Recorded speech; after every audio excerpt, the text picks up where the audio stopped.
નોર્માલિટીથી રહેવાનું, લઘુત્તમ ભાવે જીવવાનું,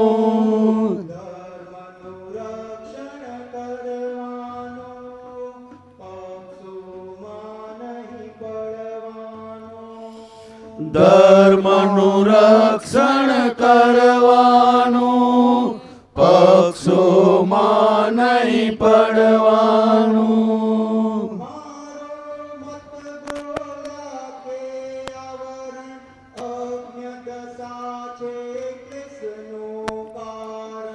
મારો મત બોલ્યા કે આવરણ અગ્નદશા છે ક્લેશનું કારણ.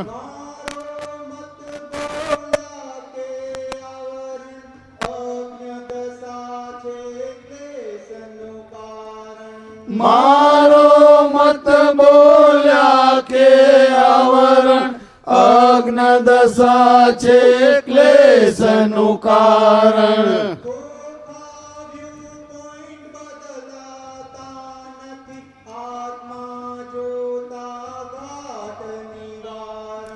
ખોખા વ્યૂ પોઈન્ટ બદલાતા નથી, આત્મા જોતા ઘાટ નિવારણ.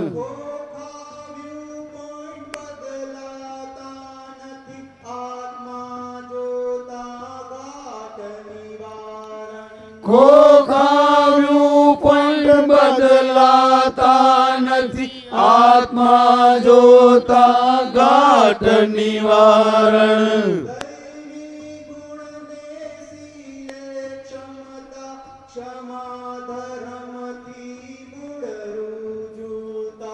દૈવી ગુણને શીલે સમતા, ક્ષમા ધર્મથી મૂળ રુજુતા.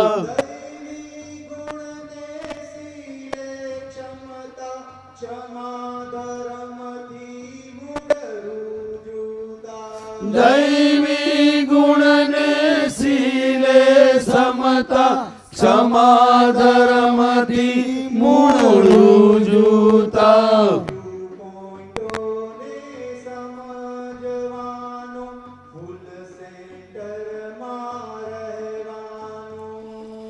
વ્યૂ પોઈન્ટોને સમજવાનું, ફૂલ સેન્ટરમાં રહેવાનું.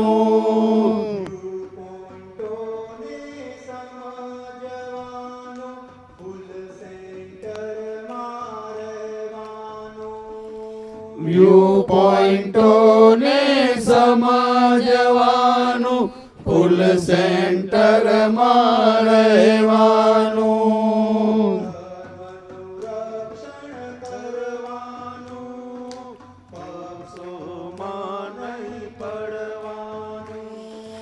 ધર્મનું રક્ષણ કરવાનું, પક્ષોમાં નહીં પડવાનું.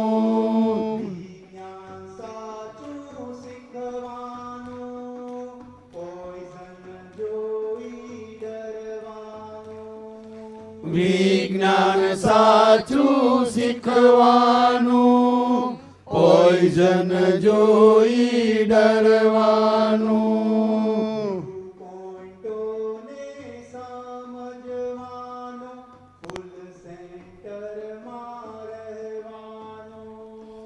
વ્યૂ પોઈન્ટોને સમજવાનું, ફૂલ સેન્ટરમાં રહેવાનું. જય સચ્ચિદાનંદ. ખૂબ સરસ નિશાનજી. આખું બીજી કલમનો આમાં જે આપણે વાતો થઈ એ બધી અવરાઈ ગઈ. આમાં કહે છે ને કે વિશ્વ ચાલે છે દ્રષ્ટિબિંદુ પર. દરેકના જુદા જુદા વ્યૂ પોઈન્ટ છે. ખોખા વ્યૂ પોઈન્ટ બદલાતા નથી. દરેકનું ખોખું, દરેકની શરીર, એનો વ્યૂ પોઈન્ટ બદલાશે નહીં. એનો આન્સર ઉપર એક જ છે, જવાબ એક જ છે કે એના મને આત્મા જો. આત્મા જોશો તો પછી આ ઘાટનું નિવારણ આવશે. વ્યૂ પોઈન્ટનું પછી મતભેદ તૂટી જશે. અને છેલ્લે કે છે વ્યૂ પોઈન્ટને સમજવાનું, ફૂલ સેન્ટરમાં રહેવાનું. જો આપણે સેન્ટરમાં રહીશું તો આપણે બીજા કોઈ વ્યૂ પોઈન્ટ સાથે અથડામણ નહીં થાય 360 ડિગ્રીના. અને આપણે વ્યૂ પોઈન્ટ પર હશું તો બીજા બધા વ્યૂ પોઈન્ટની સાથે અથડામણ થશે. માટે સેન્ટરમાં રહેવું, સેન્ટરમાં કેવી રીતે રહેવું એ છેલ્લે દિવસે આપણે જોઈશું. અત્યારે હવે આપણે કમલેશ આનંદજીને બીજી કલમ ઉપરનું બોલી સાંભળીએ. પ્રશ્નો બધા ક્લાસમાં.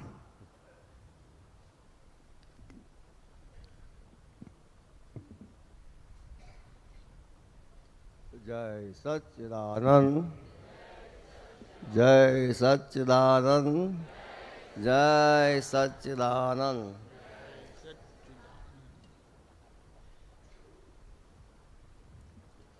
કુદરતી યોગે આ અદ્ભુત શિબિરનું આયોજન 9 કલમો સંબંધી, હવે કદાચ વાત થઈ જ હશે પણ કદાચ રિપીટ થાય તો માફ કરજો. 9 કલમો બહાર કેવી રીતે આવી, આ 9 કલમો બહાર કેવી રીતે આવે જ નહીં ક્યારે પણ, કોઝ હોય તો જ ઇફેક્ટ આવે, કશું તો કર્યું હશે ને. એટલે દાદા ભગવાન કહે છે ચાલો લખો, અને આમ નામ બોલી ગયા અને નટુ કાકાએ લખી લીધી. 1 સેકન્ડ પણ અટક્યા વગર ફાટ ફાટ ફાટ ફાટ બધું બોલી ગયા અને નટુ કાકાએ લખી લીધી. અને જગતના લોકોના ઉપકાર માટે, કલ્યાણ માટે આજે બહાર આવી આ રીતે. દાદા કહેતા હતા કે આવી અમે 14 કલમોની ભાવના કરતા હતા. કેટલી? 14 કલમોની ભાવના કરતા હતા. બરાબર, 14 કલમોની ભાવના કરતા હતા, પણ બાકીની 5 કલમો તમારા કામની નથી. આ 9 કલમો તમારા કામની છે. એ 9 કલમો જગત માટે બહાર આવી અને આપણે એની ભાવના, એની શક્તિઓ માગતા માગતા આપણે દાદા ભગવાન સ્વરૂપ થતા જઈએ. હવે આ 9 કલમોમાં આપણે જ્ઞાન પામ્યા છે એના માટે અને જ્ઞાન જે નથી પામ્યા એના માટે, બંને માટે આખો પુરુષાર્થનો માર્ગ થોડો અલગ છે.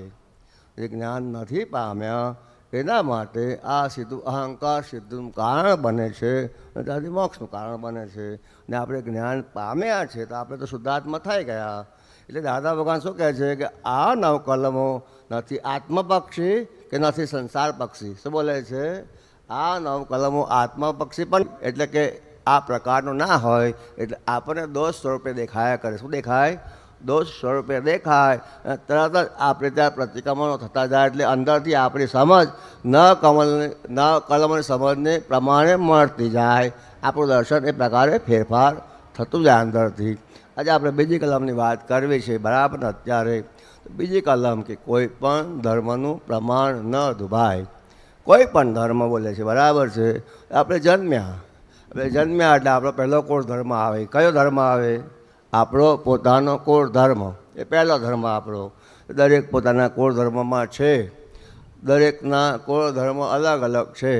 અને પછી આગળ વધતા કદાચ સાંપ્રદાયિક ધર્મ મળે, પણ આ બધા ધર્મોમાં પણ પ્રમાણ ન દુભાય. હવે આ કાળ છે, કળિયુગ છે, એના માટે સાંપ્રદાયિકતા અને હરીફાઈના કારણે પક્ષાપક્ષી ઊભી થઈ ગઈ. એટલે દાદા ભગવાનને એમના જ્ઞાનમાં દેખાયું કે આ સાધના કરવા છતાં પણ આ પક્ષાપક્ષીના કારણે દુઃખો આવે છે. એટલે કુદરતીપણે એમના નિમિત્તે સંસાર વિઘ્ન નિવારક દાદા ભગવાન ત્રિમંત્ર બહાર આવ્યો.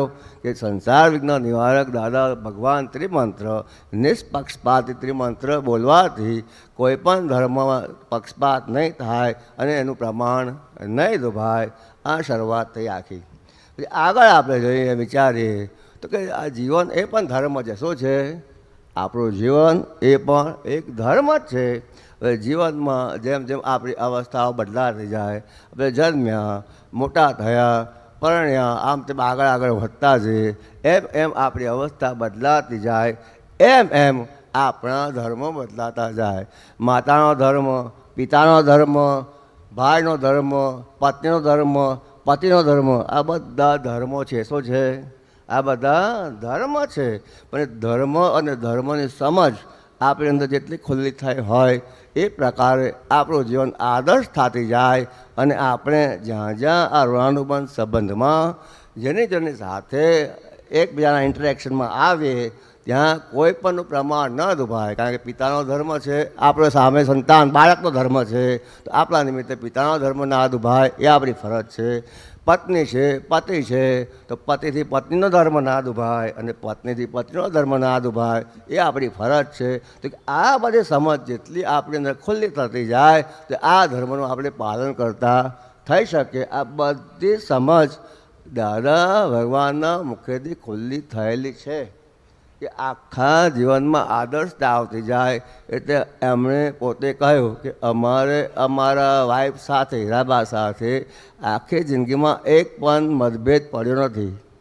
આખી જિંદગીમાં એક પણ મતભેદ પડ્યો નથી. તો આદર્શ પતિ જીવન, આદર્શ પતિ પત્ની જીવન કે બંનેના ધર્મો સારી રીતે પાળે છે. તો પરિણામ શું આવ્યું? તો મતભેદ વગરનું જીવન. ખરું ખોટું મહાત્માઓ? બરાબર ને? તો આમ તમે જુઓ, જેમ જેમ આગળ વધતા જાઓ તો આ દરેક ધર્મમાં એની સમજ આપણે જેટલી ખુલ્લી થતી જાય. આ તો અત્યારે હું ખૂબ શોર્ટમાં કહું છું કે જેમ જેમ ખુલ્લી થતી જાય ને આ બધી સમજ આપણે વિસ્તારથી દાદા ભગવાન થકી આપણને પ્રાપ્ત થઈ ચૂકી છે. અને આનાથી આગળ જઈએ આપણે તો કે સ્વધર્મ અને પરધર્મ. પોતાનો સ્વધર્મ આપણે પામ્યા છે, આપણે આપણો સ્વધર્મ પામ્યા છે ને આપણે આપણા સ્વધર્મમાં રહીએ. અને વચ્ચે કહું તો આ શરીર એ પણ ધર્મ છે, આખું સાધન છે આત્મા પામવા માટેનું. તો કે મનના ધર્મો, વાણીના ધર્મો, કાયાના ધર્મો, 5 ઇન્દ્રિયના ધર્મો, એ બધી સમજ દાદા ભગવાન થકી ખુલ્લી થઈ કે દરેક પ્રકારની ધર્મ ઇન્દ્રિયોના દરેક કાન સાંભળે છે. તો હું સાંભળું છું થાય તો શું થાય કે છે? આંખ જોઈએ છે પણ હું જોઉં તો શું થાય? ધર્મ પડાય કે પ્રમાણ દુભાય? તો એટલે કીધું કે કૃષ્ણ ભગવાને કીધું કે પરધર્મ ભયાવહ મામ એકમ શરણમ વ્રજ. આ બધી જે વાત કરી બધા ધર્મની વાત દાદા ભગવાને ખુલ્લી કરી. ઇન્દ્રિયોના ધર્મ, એના ઇન્દ્રિયોના ધર્મને ઇન્દ્રિયમાં ધર્મમાં રહેવા દેવા માટે, એટલે કે આખી પ્રકૃતિ સાહજિક થતી જાય. શું થાય? પ્રકૃતિ આખી હરેક પ્રકાર સાહજિક થતી જાય. એના માટેની વિસ્તૃત સમજ ખૂબ જ ઊંડાણપૂર્વક અને ખૂબ જ એક્ઝેક્ટનેસથી દાદા ભગવાન થકી બધી બહાર પડી. અને એમ આગળ જઈએ કે સ્વધર્મ અને પરધર્મની વાત આવે તો હું શુદ્ધાત્મા અને આ કમલેશ ફાઇલ 1 એની સાથેનો આખો વ્યવહાર એ આખો ધર્મોમાં આવે. ખરું કે નહીં મહાત્માઓ? તો એ આગળ જતા જતા હવે આમ જુઓ ને તો દાદા ભગવાને આ બધા ધર્મો વ્યવહારના અને નિશ્ચયના ફક્ત 2 શબ્દમાં સમાવી લીધા. કેટલા શબ્દમાં? 2 શબ્દોમાં. કયા કયા 2 શબ્દો? મોરાલિટી અને સિન્સિયરિટી. શું કહ્યું અમને? મોરાલિટી અને સિન્સિયરિટી. આ 2 શબ્દમાં આ બધા ધર્મોની જે આપણે વાત કરી દાદા ભગવાને એમાં સમાવી લીધા. અને આ 2 શબ્દોનો પુરુષાર્થ આપણને આપ્યો કે મેં આ 2 શબ્દ સમજીને પાડો, બી સિન્સિયર અને બી મોરલ. તો તમારા કોઈ પણ ધર્મનું ક્યારેય પણ પ્રમાણ નહીં દુભાય. કોઈ પણ ધર્મનું ક્યારેય પણ પ્રમાણ નહીં દુભાય. 2 જ શબ્દોમાં આખો અર્ક આપી દીધો આપણને. ધર્મના પ્રમાણ ના દુભાય એના માટે એ મોરાલિટી અને સિન્સિયરિટી આપણે પાડીએ. આ થાય તો કહે છે કે આ શું થાય? તો એમણે કીધું, એમને પૂછ્યું દાદા આ બધા ધર્મો એક કરી દો તો કેવું? લોકો એવું પૂછ્યા ને કે બધા ધર્મો એક કરી દઈએ તો આ ઝઘડા ના થાય ને. દાદા ભગવાન કહે છે એ બધા ધર્મો સાચા છે. એટલે કે આ સ્કૂલ છે એ કેજીથી લઈ અને 10મા ધોરણ સુધી સ્કૂલ હોય તો બધા એક ધોરણ 1 થાય કે છે? ધોરણ બધા એક કરાય કે ના કરાય? કરાય ને? તો કે ના કરાય. કેમ ના કરાય? તો ડેવલપમેન્ટના સ્ટેજીસ પ્રમાણે છે. માટે બધા ધર્મો સાચા છે પણ સરખા નથી. શું કીધું? બધા ધર્મો સાચા છે પણ સરખા નથી. દરેકના ડેવલપમેન્ટ પ્રમાણે છે.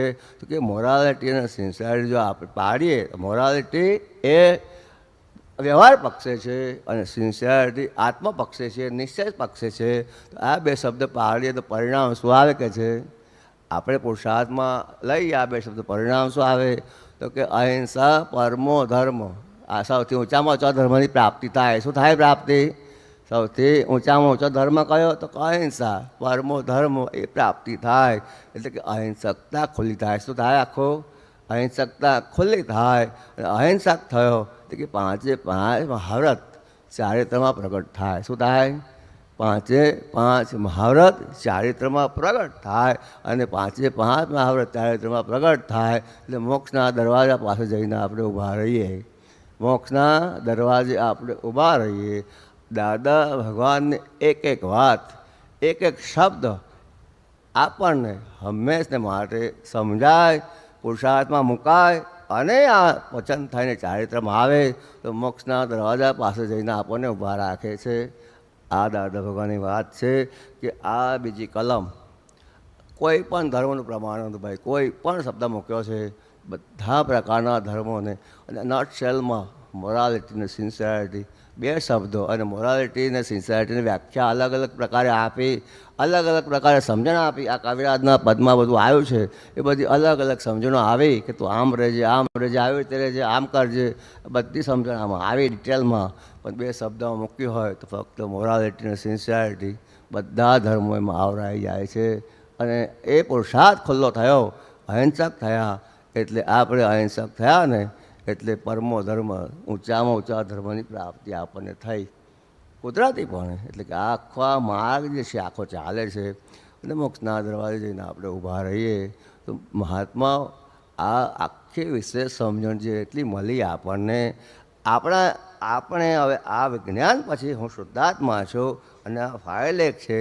ફાઇલ એકમાં આ જે ભાગ છે બધું આપણે દેખાતો થાય અને તરત ને તરત દાદા ભગવાને કહ્યું એક જગ્યાએ એ પ્રતિક્રમણ કોને કહેવાય કે શોર્ટ એટ સાઇડ સમજ, એનું નામ પ્રતિક્રમણ. શું કહે છે?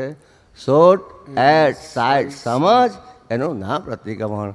એટલે કે આ ધર્મો અને ધર્મોનો આપણે અર્ક સ્વરૂપે આપણી અંદર તપાસવું હોય તો કેવી રીતે તપાસવું? આપણે કીધું પ્રમાણ ન દુભાય, તો હવે મારે જાતમાં મારે તપાસવું હોય, મારે કેવી રીતે તપાસવું કે કયા પ્રકારના હિસાબો અંદર ઉભા થાય તો પ્રમાણ દુભાય અને કેવા પ્રકારના હિસાબો ઉભા થાય તો પ્રમાણ ના દુભાય. તો એમાં બે શબ્દ આવે કે નેગેટિવિટી અને ક્લેમ. શું આવે? નેગેટિવિટી અને ક્લેમ જ્યાં સુધી અંદર ઊભા છે ત્યાં સુધી પ્રમાણ દુભાયા વગર રહેતું નથી. નેગેટિવિટી અને ક્લેમ આ બે શબ્દો જો અંદર ઊભા છે આપણી અંદર તો પ્રમાણ દુભાયા વગર રહેતું નથી. કારણ કે આજ્ઞા ધર્મ આપણે ત્યાં આપણો આજ્ઞા આપણે ચૂકી જઈએ છીએ. એટલે પાંચ આજ્ઞાની જે આપણી વાત છે આ પાંચ આજ્ઞાનું પાલન એક્ટેડ થાય તો એક સેન્ટ પણ નેગેટિવિટી આપણી અંદર રહે નહીં, એક પણ ક્લેમ આપણી અંદર રહે નહીં.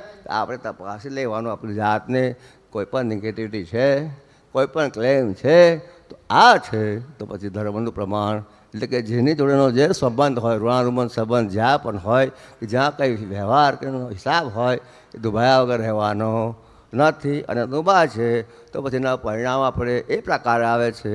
નથી દુભાતું તો આપણા પરિણામ અહિંસકતામાં ખુલ્લા થાય છે આખા. તો આ પ્રકારે આપણે આપણી જાતને પૂરેપૂરી તપાસતા રહેવું પડે. શું કરવું પડે? આપણે આપણી જાતને ખૂબ સારી રીતે તપાસતા રહેવું પડે.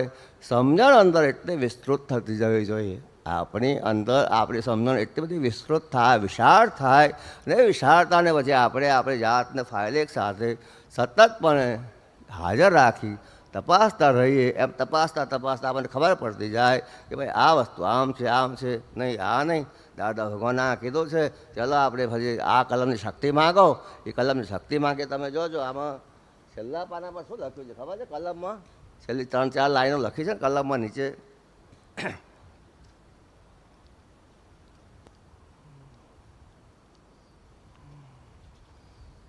હવે આ છેલ્લું શું લખે છે જો? હા, આટલું તમારે દાદા પાસે માગવાનું છે. આ શબ્દો જોજો. આટલું તમારે દાદા પાસે માગવાનું છે. આ દરરોજ વાંચવાની ચીજ ન હોય, અંતરમાં રાખવાની ચીજ છે. આ દરરોજ વાંચવાની ચીજ ન હોય, અંતરમાં રાખવાની ચીજ છે. આ દરરોજ ઉપયોગપૂર્વક ભાવવાની ચીજ છે. આ આપણામાંથી જ્ઞાન લીધા માટે ઉપયોગપૂર્વક ભાવવાની ચીજ છે. આટલા પાઠમાં તમામ શાસ્ત્રનો સાર આવી જાય છે. આ ઉપયોગપૂર્વક ભાવવાની જે વાત આવીને, ઉપયોગપૂર્વકની ભાવના એ ત્યારે જ કહેવાય કે આ કલમની સામે આપણી અંદર જે કંઈ માલ ઊભો થાય છે બધો એ આપણને દેખાય અને ત્યાં ને ત્યાં કરેક્શન થતું જાય. ત્યારે ઉપયોગપૂર્વક આપણે ભાવ્યું કહેવાય. એટલે શું કહે છે, દરરોજ વાંચવાની ચીજ ન હોય કે છે, અંતરમાં રાખવાની ચીજ છે. અંતરમાં એટલે આપણા દર્શનમાં આવી ગયું અને આપણા દર્શનમાં પાકું રહી ગયું. તો પછી આ દરરોજ ઉપયોગપૂર્વક ભાવવાની ચીજ છે. શું છે આ? દરરોજ ઉપયોગપૂર્વક ભાવવાની ચીજ છે. નહીં તો શું થતું ખબર છે? દાદા ભગવાન દાખલો આપતા હતા કે જ્યારે શ્રીમદ રાજચંદ્ર હતા એમણે કીધું કે આત્મ ભાવના ભાવતા જીવ લહે કેવળ જ્ઞાન રહે. તો બધા લોકો 1 કલાક સુધી આ વાક્ય બોલ્યા કરે કે આત્મ ભાવના ભાવતા જીવ લહે કેવળ જ્ઞાન રહે. તો દાદા ભગવાન પછી દાખલા આપતા હતા કે આપણે ડૉક્ટર પાસે જઈએ અને પહેલાં છે ને ડૉક્ટર દવા આપે ને તો 3 પટ્ટી મારી આપે ઉપર, પછી કહે છે આટલા રોજ સવારે 1 ભાગ, બપોરે 1 ભાગ અને સાંજે 1 ભાગ આ દવા હલાવીને પીવાની કહે છે. આ દવા હલાવીને પીવાની. તો કહે છે પેલો બોટલ લે અને બોલે કે આ દવા હલાવીને પી, એમ કરીને બોટલ મૂકી દે તો દવા પેટમાં જાય. તો કહે છે કે આવું થાય. શું થાય?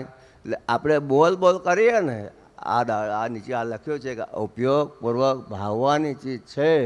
આપણે બોલ કરીએ ને તો ખાલી એનો લાભ એટલો જ મળે, કારણ કે એ વખતે આપણી શક્તિ માગ્યા કરે, પણ દરઅસલ આપણે મહાત્માઓ માટે ઉપયોગપૂર્વક ભાવવાની ચીજ છે. આ જેટલું આપણે આ શિબિરમાં પકડાયું, આપણને દેખાયું, એટલું આપણું અંદરથી એટલું ચોખ્ખું થયા વગર રહેવાનું નથી. આ બહુ મુખ્ય વસ્તુ છે કે આપણે શુદ્ધાત્મા જ છે. આ ફાઇલ 1 છે અને આ બધું ફાઇલ 1ને લાગુ પડે છે અને ફાઇલ 1માં આ દેખાતું જાય, ધોવાતું જાય, એમ આપણું કામ એકદમ આસાન થાય છે. અને આ થયા એટલે કે પહેલી કલમ આવે કે કોઈનો અહમ ના દુભાય, અહમ ના દુભાય, એ આત્મસાત થયું એટલે આપણે દાદા ભગવાન જ છે એ ત્યાં સુધી દશા પહોંચી જાય છે આખી. તો કે આપણે અહમ ના દુભાય સમજ હોય, શરૂઆત કરી હોય ત્યારે મારા મનોચન કાયને કોઈ પણ પ્રકાર દુઃખ ના થાય એ રીતે હું રહ્યા કરું તો સમજવું કે આપણી પહેલી કલમ આપણી શરૂઆત આપણાથી થઈ, પછી આગળ ચાલે અને અસ્તિત્વનો સ્વીકાર થતો જાય. પણ અહીંયા પહેલી કલમ બોલાય, અહીંયા બીજી કલમ બોલાય, અહીંયા થતું જાય ત્યારે આપણું બધું કામ થાય એવું છે. જય સચ્ચિદાનંદ. જય સચ્ચિદાનંદ. ખૂબ સુંદર કમલેશ આનંદજી. બધા જ ધર્મો સાચા છે પણ સરખા નથી. એ આખું સ્યાદવાદમાં સમાજ. ક્લાસ હોય, સ્કૂલ હોય, 1લું ધોરણ, 10મું ધોરણ, 2જું ધોરણ, બધા સરખા સાચા. એવી રીતના બધા જ ધર્મ, હિન્દુ, મુસ્લિમ, શીખ બધા જ સાચા છે પણ સરખા નથી. જય સચ્ચિદાનંદ. હવે આપણે મહેશ આનંદજીને સાંભળીએ 10 થી 15 મિનિટ. જય સચ્ચિદાનંદ. મહેશ આનંદજી.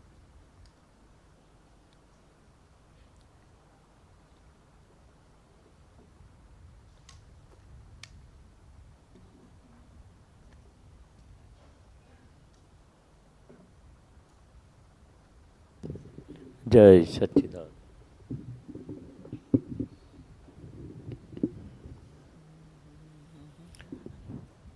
દાદા ભગવાને આપણને જ્ઞાન આપ્યું તો પહેલાં જ કહ્યું કે મુસલમાનમાં શુદ્ધાત્મા દેખાશે કે નહીં. તો આપણે તો વિચાર કર્યો કે મુસલમાનમાં કેમ ના દેખાય, પહેલાં નહોતા જોતા. હવે તો સરદારજી હોય, મુસલમાન હોય, કોઈ પણ ધર્મના હોય તો શુદ્ધાત્મા દેખાય જ, કારણ કે અંદર છે જ. એટલે કે છે બધા ધર્મનો સમન્વય થઈ ગયો કે છે. સંગમેશ્વર દાદા ભગવાન, સંગમેશ્વર કે બધા ધર્મનો સંગમ, ત્રિવેણી સંગમ છે ને, ગંગા જમના જમના, એટલે દરેક ધર્મના લોકો અહીં આવ્યા. તમે જોશો પારસી લોકો આવ્યા, મુસલમાન લોકો, ધર્મના લોકો, જૈન, વૈષ્ણવ, કોઈ દાડો ભેગા ના થાય. જૈન ને વૈષ્ણવ તો વૈષ્ણવ હોય તો ત્યાં ના જાય ને જૈન હોય તો શિવાલયમાં ના જાય. દરેક ધર્મના લોકો અહીં આવ્યા અને આખું આ ડેવલપમેન્ટ દરેક ધર્મનું કહ્યું ને. આફ્રિકાથી માંડીને અત્યારે એક દાદા ભગવાન તો એટલે સુધી કહેતા હતા કે કંઈ પણ એનું આસ્થા છે ને, શિવલિંગ આપણે કહીએ તો કે ભાઈ રેતીનો ઢગલો બનાવી શિવલિંગ જેવું કરે ને, એમાં એની આસ્થા શું છે કે શિવ ભગવાન જેવું આ શિવલિંગ છે કે છે. તેની આસ્થા એને કામ કરે છે, એની બિલીફ છે કે આમાં ભગવાન છે. એટલે કોઈ પણ ધર્મને કે ધર્મ પાળતા વ્યક્તિને ખોટા કહેશો નહીં. કેટલું સરસ દાદા ભગવાને કહ્યું કે કોઈ પણ ધર્મનું પ્રમાણ ના દુભાશો ને ખોટા ક્યારે કહેશો નહીં, અને સરખા ના હોય. ઘણા દાદા પાસે આવ્યા અને પછી પેલા આપણે દાદાની વાત કરીએ ને તો આત્મધર્મ વિશે જ છે. આ બ્રહ્માકુમારીવાળા દાદા જેવી જ વાત કરે છે કે છે.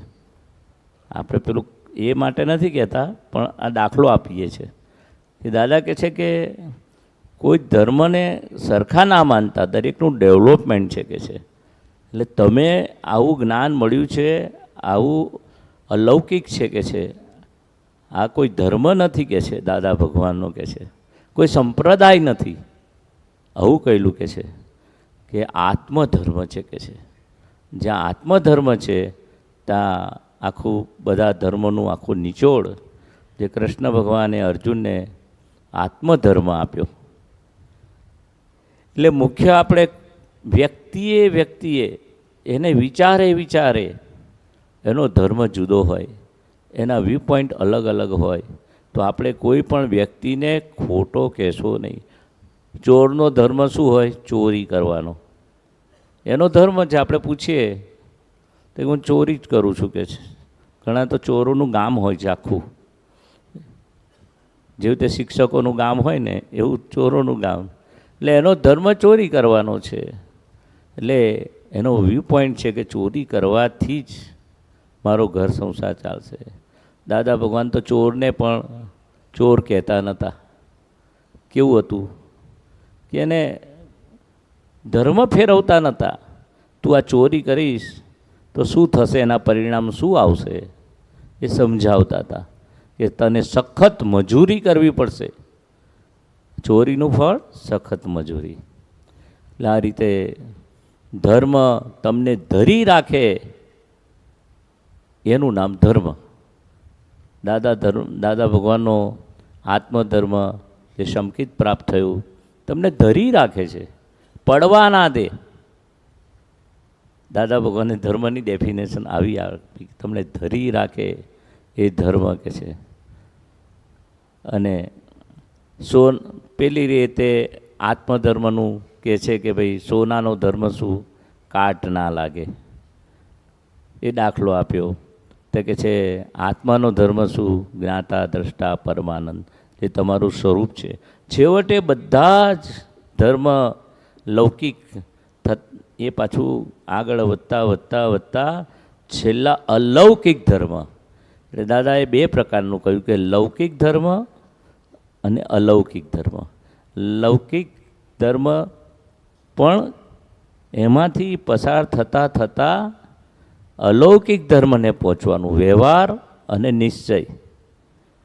વ્યવહાર આખો શુદ્ધ થશે એ ક્રમિક માર્ગનો છે. થતાં અહંકાર શુદ્ધ થતાં છેલ્લે આત્મપ્રાપ્તિ થાય, આત્મધર્મ પ્રાપ્ત થાય.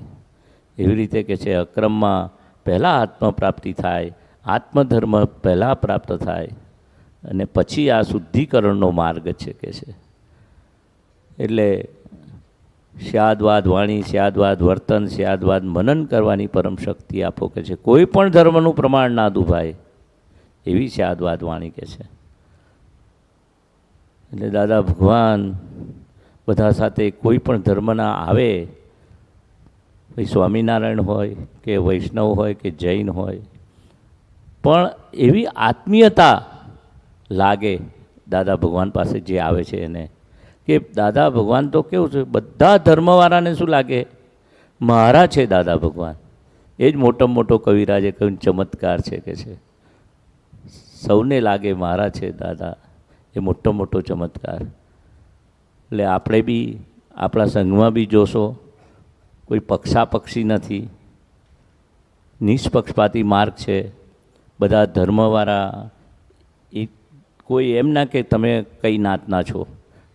ધર્મની તો વાત જવા દો કે આ વૈષ્ણવ શિવ, પણ તમે આ કાસ્ટના છો, પેલી કાસ્ટના છો, ઉતરતી કાસ્ટના છો, એ કોઈ દાડો ભેદ પડ્યો નથી.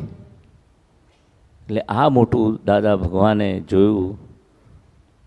દાદા ભગવાન કે જે ભેદ પડેલા છે ધર્મના કે વ્યક્તિના, જે પૂર્વમાં આ બધા તિરસ્કારને બધા થયેલા છે વ્યક્તિઓના કે આ ધર્મવાળા આવા છે, આ ધર્મ, એનું ફળ અત્યારે ભોગવી રહ્યા છે કે છે. આપણે ડિટેલમાં નથી જતા, પણ આ કોઈ વ્યક્તિને કે એવું કહેવાય નહીં તમે નીચલી કાસ્ટમાં, પછાત વર્ગમાં, અને આમ પહેલાં તો એવું હતું પછાત વર્ગનો પડછાયો પણ ના લેવાય, એના પગલાં પડ્યા હોય તો પાછળ ઝાડુ મારતા હતા ને આગળ કોળિયું રાખતા હતા. એવું કે છે કે તિરસ્કાર થયેલા કે છે. એટલે કે છે આ દાદા ભગવાનનો સાચો ધર્મ આપણને આપ્યો કે વ્યવહારની શુદ્ધિકરણ અને નિશ્ચય પ્રાપ્ત કરાયો. ને ધર્મ પાછું બે પ્રકારનું, રિલેટિવ ધર્મ અને રિયલ ધર્મ, બે બતાવ્યું.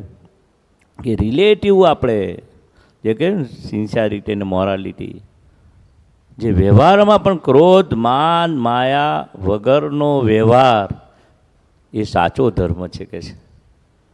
ધર્મ એનું નામ કહેવાય કે તમારા ક્રોધ માન માયા લોભ શમી જાય, ફેણ ના મારે, અંદર ઊભું થાય. પણ એવો ધર્મ, ધર્મ એટલે સાચી સમજણ.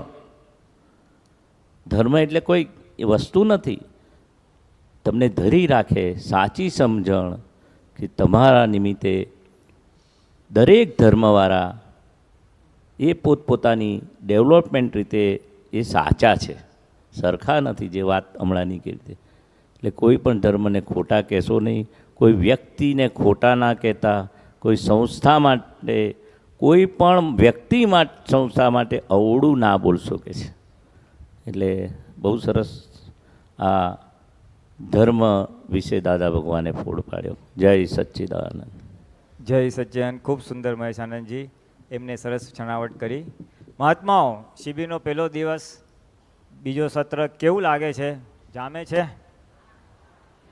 તો હવે આ જામેલું બરાબરનું થીજી જાય એના માટે બાકીના જે 2 દિવસ છે ને, આ જ ઉપયોગ ગોઠવી રાખજો. ફ્રી સમયમાં જ્યારે સત્સંગ નથી ત્યારે લોપડ ચોપડમાં પડશો નહીં. તારા ઘરમાં શું ચાલે છે ને તારા આણે શું કર્યું, તેને શું કર્યું, સંસારની વાતો બનતા સુધી કરશો નહીં. અને સત્સંગમાં જે આ સાંભળેલું છે એને વાગોળજો. શું વાત તો એ મારા માટે આમાં શું કામ લાગે છે. અને જો નવરા પડો, વચ્ચે ગેપ છે, કલાક 2 કલાક જમતી વખતે, 2 ટાઈમ, તો ત્યારે સમય મળે, અનુકૂળ હોય તો શક્તિ માગજો. આ તીર્થ પવિત્ર ક્ષેત્રમાં છો, દાદા ભગવાનના વિશેષ પરમાણુ છે, શિબિરનું અદ્ભુત વાતાવરણ છે. ઘણા ફોડ તમને પણ પડ્યા હશે, એ ફોડને સદ્રઢ કરવા, એ સમજને સદ્રઢ કરવા તમે એની શક્તિઓ માગવાનું ચાલી કરી દો. જે પહેલી કલમ છે, આજે બીજી કલમ છે, એટલે શક્તિઓમાં સમય કાઢો. આ દાદા પાસે શક્તિ માગો. એનાથી શું થશે? તમારું આ પાકું થશે.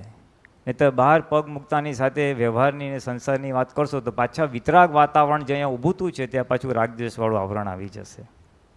એટલે આ શુદ્ધ ઉપયોગવાળું જે વાતાવરણ ઉત્પન્ન થયેલું છે, બહુ મુશ્કેલ છે શુદ્ધ ઉપયોગ ઉત્પન્ન થવો. આટલા મોટા સમૂહમાં સહેલાઈથી થયેલું છે. એ શુદ્ધ ઉપયોગને સાચવજો. રાગદ્વેષની ટીકા નિંદા અને લોપડ ચોપડમાં પડશો નહીં. એકદમ જ પોતાના અંતર્મુખ થઈ શક્તિઓ માગજો, ઉલ્લાસથી શક્તિ માગજો, અને પ્રગતિ કરવી જ છે એવા લક્ષ્યથી ઉપયોગ રાખજો, તો બહુ જ ફળ મળશે. હવે આપણે આગળનો કાર્યક્રમ કહી દઉં. હવે આપણે છૂટા પડીશું. તે 5:15 થી 6:30 ગ્રુપ મુજબ સત્સંગ રહેશે, સવારની જેમ. 6:30 વાગે આપણે ભોજન માટે, પ્રસાદી માટે છૂટા પડીશું. પ્રસાદી લઈને 8 વાગે ફરી આપણે ફરી ભેગા થવાનું છે. અહીંયા હોલમાં ફરી રાત્રે 8 વાગે ભેગા થવાનું છે. આરતી નથી સવારે કરવા હોવાથી, એટલે સીધો આપણે બીજી જ કલમનો થોડો અર્થ દીપકાનંદ બિહારી થોડો ટૂંકામાં આપણને એમનો બી લાભ આપશે, અને ત્યાર પછી આપણે ત્રીજી કલમનો બી લાભ લઈશું, અને સમય હશે તો આપણે જરૂરથી થોડીક સામાયિક પણ કરીશું. એટલે રાતના આપણે બીજી કલમ કાલે સવારે 6:30 વાગે નિત્ય આપણી પ્રાતઃવિધિ અહીંયા રહેશે. બાકીનો કાર્યક્રમ હું પછી કહીશ. અત્યારે ક્લાસ માટે છૂટા થઈએ છીએ, ફરી 8 વાગે અહીંયા ભેગા થઈએ છીએ. 6:30 વાગે ક્લાસ પૂરા કરી દેજો. જય સચ્ચિદાનંદ.